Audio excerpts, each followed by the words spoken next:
we know that the reason why we come here is to worship the Lord. It's not for anybody else to hear. We come to fellowship.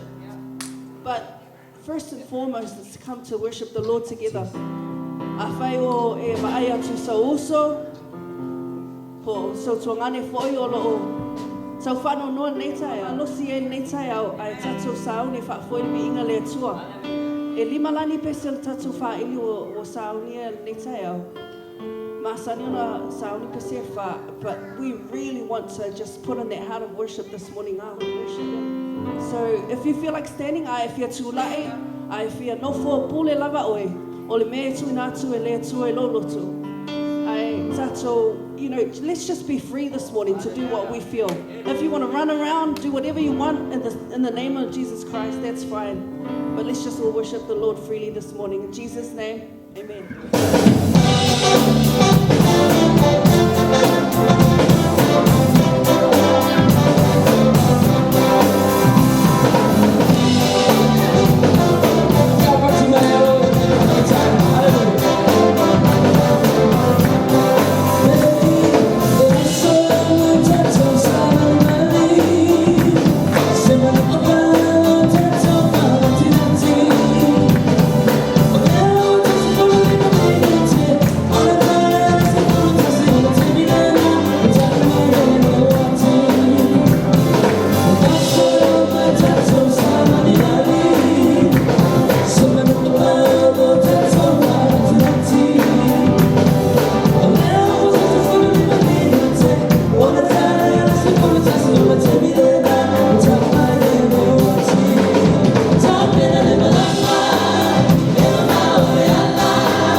Wow.